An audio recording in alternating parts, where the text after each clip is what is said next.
just some wild stuff in the news today.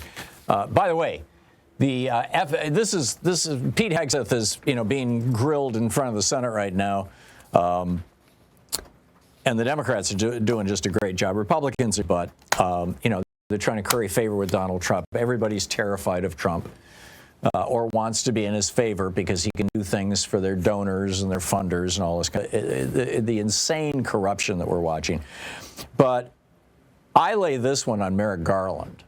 The FBI did a background check on Pete Hegseth, and they didn't bother to interview any of his ex-wives who have accused him of multiple things.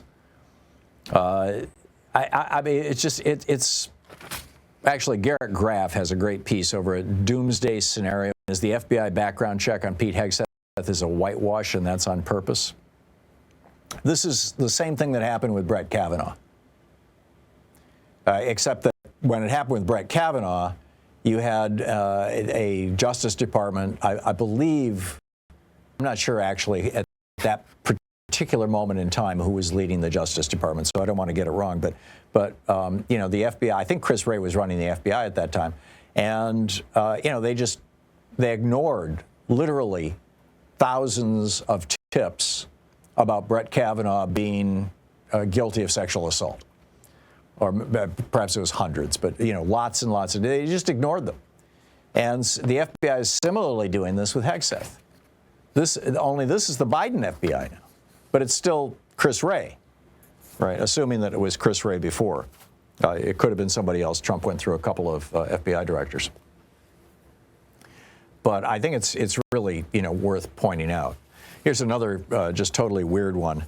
The judge who is overseeing the pretrial hearings for Luigi Mangione, the guy who assassinated the CEO, the healthcare CEO, her name is Catherine Parker. She's married to a former Pfizer executive. She holds hundreds of thousands of dollars in stock, including in healthcare and pharmaceutical companies, according to her 2023 financial disclosures. Her husband left Pfizer in 2010, where he served as vice president and assistant general counsel. Before that, he held the same titles at Wyeth, a pharmaceutical manufacturer purchased by Pfizer. And he still collects a pension from his time at Pfizer. Wouldn't you think that, being so deeply connected to the healthcare industry would cause her to say, I probably shouldn't be the one who's overseeing this case? I don't know. I actually continue to have hope that there is an independent judiciary and that judges can make decisions independent of their own personal financial. But still, the Federal Code of Conduct for Judges, which the Supreme Court has exempted itself from, Clarence Thomas, the Federal Code of Conduct says that judges should avoid appearance of impropriety, avoid situations where somebody could accuse them of impropriety. And I think this at least borders on that.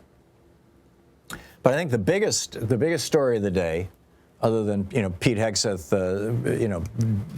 doing his song and dance, and the January 6th report, and those are both huge. The January 6th report in particular, where Jack Smith comes out and says, we could have nailed his ass. We could have put this guy in prison if Merrick Garland had only began the prosecution back when it was obvious that Trump had committed the crime.